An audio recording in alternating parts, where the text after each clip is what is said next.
আমরা আজকে গণিতের একদম বেসিক একটি বিষয় নিয়ে আলোচনা করব। তো সেটি হচ্ছে ফাংশন। গণিতের একদম বেসিক লেভেলের কিছু জিনিসপত্রের মধ্যে এটি অন্যতম। তো সবার কাছে ফাংশনটা অনেকটা একটা বিভীষিকার মতো মনে হয়, যে ফাংশন ডোমেইন কি, রেঞ্জ কি, ইনভার্স ফাংশন কি, এগুলো বিভীষিকার মতো মনে হয়। তো আমরা আমাদের সিরিজ লেকচারগুলোতে চেষ্টা করব এই ব্যাপারটি ক্লিয়ার করতে। তো আসা যাক প্রথমে ফাংশন কি। তো ফাংশনের বাংলা অর্থ হলো অপেক্ষক। নাম শুনেই হয়তো অনেকের ভয় লাগছে, কিন্তু ফাংশন আমরা সোজা কথা বলতে গেলে অনেকটা একটা জাদুর বাক্সের মতো। অনেকে হয়তো বলছে এটা আবার কি জিনিস যে জাদুর বাক্সের মতো ফাংশন।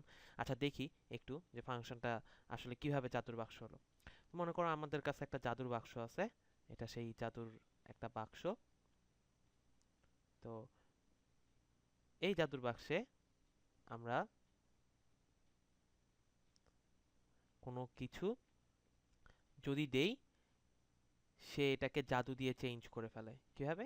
ধরো এই এই জাদুর বাক্সটাতে আমরা এখান দিয়ে ধরো যে কোনো একটা সংখ্যা দেব, যে কোনো একটা সংখ্যা দেব এখান দিয়ে, এবং সেটি যখন এখান দিয়ে বের হবে এই সংখ্যাটি, তখন আমাদের জাদু অনুযায়ী এটি পরিবর্তিত হয়ে যাবে।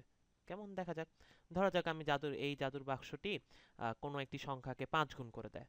তাহলে আমি যদি এই জাদুর বাক্সে এই দিক দিয়ে একটি 2 দেই, এই জাদুর বাক্সে একটি যদি 2 দেই, তাহলে এই দুইটি ভিতরে চলে যাবে, এবং ভিতরে চলে গিয়ে সেটি কি হয়ে যাবে, 5 গুণ 2, এখান দিয়ে বেরিয়ে আসবে হলো 10।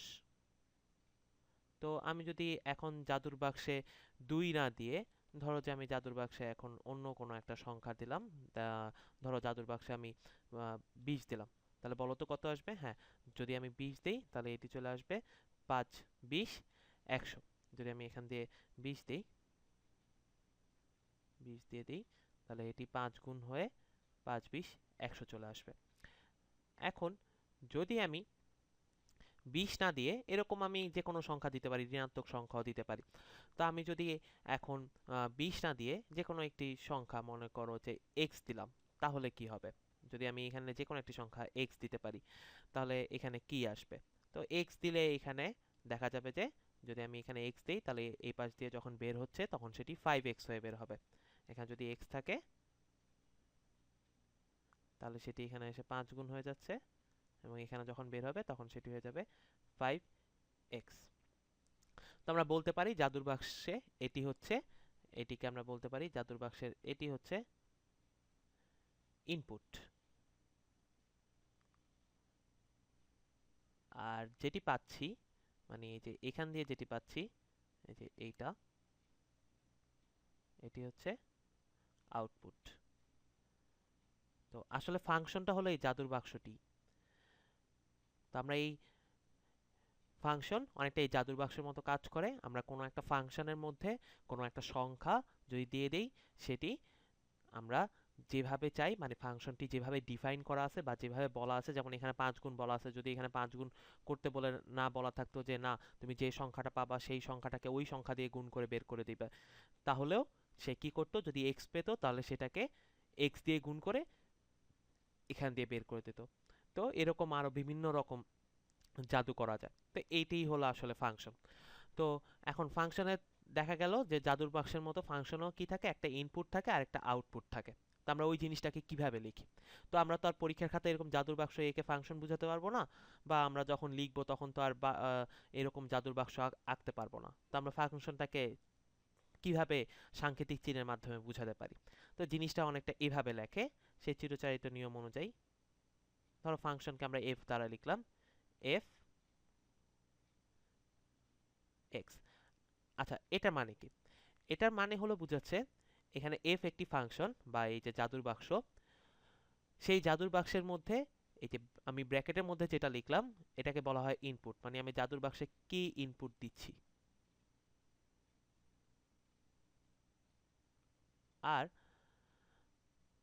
আমরা একটু পরে আরেকটু ভাবে বলবো আসলে এক্সটি কি, সেটি আগে আমরা প্রথমে এমনি জেনে রাখি যে এটি আসলে একটি ইনপুট।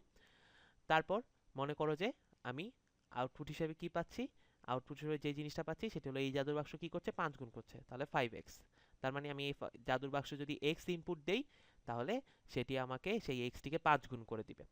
তো আমরা এটাকে বলি ইনপুট, আর এই যে জিনিসটা আছে এটাকে বলি হলো গিয়ে আউটপুট। আচ্ছা, এখন ফাংশনটা এখানে এফ দ্বারাও লেখা যায়, কেউ জি দ্বারা লেখে, তুমি এইটিও লিখতে পারো, জি এক্সও লিখতে পারো, ঠিক আছে। যে জিটা ছোট হাতের হতে পারে, বড় হাতের পড়তে পারো, সেটি কোনো সমস্যা না। তো আমরা জানতে পারলাম যে ফাংশনকে এইভাবে প্রকাশ করা হয় এবং ব্র্যাকেটের মধ্যে যে জিনিসটি থাকে সেটি হলো ইনপুট, আর এটি এই যে এই 5x লিখলে সেটি হলো আউটপুট। বা অনেক সময় আমরা এটাও বলি এই জিনিসটাকেও আউটপুট বলা হয়, এই পুরো জিনিসটাকেও আউটপুট ধরা হয়, কারণ কি এটা আউটপুটের সমান, সেই হিসাবে আমরা বলতে পারি যে এটাও অনেকটা আউটপুটের মতো। আচ্ছা, তো এই গেল আমাদের ফাংশনের প্রাথমিক পরিচিতি। তার মানে ফাংশনে দুইটা জিনিস থাকবে, একটা ইনপুট থাকবে, একটা আউটপুট থাকবে। তো এবার আমরা ফাংশনের একটু কড়াকড়ি সংজ্ঞায় আসব। তো কড়াকড়ি সংজ্ঞার নাম শুনে ভয় পাওয়ার কোনো কিছু নেই, আমরা পরে সেটি আরও সহজে বুঝতে চেষ্টা করব। তো আমরা প্রথমে বলে নেই যে কড়াকড়ি সংজ্ঞাটা কি। কড়াকড়ি সংজ্ঞাটা হলো এরকম: কোনো একটা ফাংশনের একই ইনপুটের জন্য দুটি ভিন্ন আউটপুট থাকতে পারবে না। আচ্ছা, জিনিসটা কেমন হচ্ছে যে একই ইনপুটের জন্য দুইটি ভিন্ন আউটপুট থাকতে পারবে না, সেটি কেমন? ধরো তুমি একটা জাদুর বাক্সে তুমি 2 দিলে এবং 2 দিয়ে একবার পেলে 10, আবার তুমি 2 দিলে 2 দিয়ে পেলে 12, কিন্তু তোমার জাদুর বাক্সটা, আমরা যখন একটু আগে যে জাদুর বাক্সটা কথা বলছিলাম, সেই জাদুর বাক্সটা আমরা দেখছিলাম, সেই জাদুর বাক্সে একটি নির্দিষ্ট চরিত্র থাকে, যেমন সেটি সংখ্যাকে 5 গুণ করে দেয়, তাহলে তুমি 2 দিলে সবসময় 10 পাওয়া উচিত। যদি 6 গুণ করে দেয় তাহলে 2 দিলে সবসময় 12 পাওয়া উচিত, কিন্তু তুমি 2 দিয়ে একবার পাচ্ছ 10, আরেকবার পাচ্ছ হয়তো 15 বা 12, যাই হোক। তাহলে এটা খেয়াল রাখবে, ফাংশনের কড়াকড়ি সংজ্ঞাটা হলো গিয়ে একই ইনপুটের জন্য দুটি ভিন্ন আউটপুট পেতে পারবে না। আচ্ছা, এবার আমরা একটু সহজে বুঝতে চেষ্টা করি যে জিনিসটা কি। ধরো আমরা এরকম চিন্তা করি যে এখানে আমরা ফাংশনের তো দুটো জিনিস থাকে, একটা ইনপুট একটা আউটপুট। তো আমরা এখানে একটা জিনিস চিন্তা করি, ধরো আমরা এখানে যে কোনো একটা ফাংশন লিখলাম, ধরো ধরো সেই ফাংশনটার, আমরা ফাংশনটা লিখলাম না, এমনি ইন লিখি, আর এই পাশে লিখি আউট, ঠিক আছে। তো আমরা মনে করলাম যে ফাংশনটির ইন হলো, মনে করো যে 2, আউট 4, মনে করো যে 3, আউট 6, মনে করো যে -4, আউট -8। অনেকে বুঝতে পারছো যে ফাংশনটা কি করছে, ফাংশনটি সংখ্যাগুলোকে দ্বিগুণ করে দিচ্ছে। আচ্ছা, তো আমরা একটা কাজ করব, সেটা আমরা ফাংশনটাকে সহজে বোঝার জন্য আমরা যে ইনপুটটা থাকবে সেটাকে চিন্তা করব সন্তান, আর যে আউটটা থাকবে সেটাকে চিন্তা করব মা। আচ্ছা, তাহলে দেখো, এই যে এই 2 যে সন্তান, তার মা হচ্ছে 4, 3 যে তার মা হচ্ছে 6, -4 যে তার মা হচ্ছে -8। তো দেখো তো ব্যাপারটা, একটি সন্তানের একটি মা, তাহলে ব্যাপারটা তো ভ্যালিড একটা ব্যাপার যে একটি সন্তানের একটি মা থাকা স্বাভাবিক। তাহলে যদি এটা ভ্যালিড হয় তখন আমরা এটাকে ফাংশন বলবো, এটি একটি ফাংশন। আচ্ছা, আমরা আরেকটি উদাহরণ দেখা যাক। ধরো এমন একটা উদাহরণ দেখি, ধরো এটা ইনপুট, এটা আউটপুট। মনে করো যে সেখানে আমি 3 দিলাম, সে 9 করে দিল। মনে করো যে আমি -3 দিলাম, তাও সে 9 করে দিল। মনে করো যে আমি 4 দিলাম, সে 16 করে দিল। -4 দিলাম, তাও সে 16 করে দিল। তো অনেকে বুঝতে পারছো যে ব্যাপারটা হচ্ছে এরকম, সে সংখ্যাটিকে বর্গ করে দিচ্ছে, অর্থাৎ যে সংখ্যাটি পাচ্ছে তাকে সেই সংখ্যা দিয়ে গুণ করে দিচ্ছে। তাহলে দেখো তো এই ব্যাপারটা কি ভ্যালিড? আমরা যদি এই ইনগুলোকে সন্তান চিন্তা করি আর আউটপুটগুলোকে মা চিন্তা করি, তাহলে এই ব্যাপারটা কি ভ্যালিড যে এখানে দুটি সন্তানের একটি মা? সো ব্যাপারটা তো পসিবল, তাহলে এটিও একটি ফাংশন, তাহলে এটিও ভ্যালিড যে এটিও একটি ফাংশন। আচ্ছা, আমরা আরেকটি উদাহরণে আসি। আমরা এখানে ইন আউট, ধর যে এরকম যে আমি ধরো 4 দিলাম, সে দিল 2, আমি আবারও 4 দিলাম, সে দিল -2, অর্থাৎ 4 দিলে সে 2 দিচ্ছে, পরের বার 4 দিলে সে -2 দিচ্ছে। আবার মনে করো যে আমি 25 দিলাম, প্রথমবার 25 দেওয়ার পর সে আমাকে বলল যে অ্যান্সার -5, পরের বার 25 দেওয়ার পর সে আমাকে বলল যে তোমার অ্যান্সার বা আউটপুট যেটা সেটা হলো 5। তাহলে দেখো তো এই ব্যাপারটা কি ভ্যালিড হচ্ছে? যে এক সন্তানের 2 মা, তো এটা তো সম্ভব না। তো এটা যদি সম্ভব না হয় তাহলে এটি ফাংশন নয়।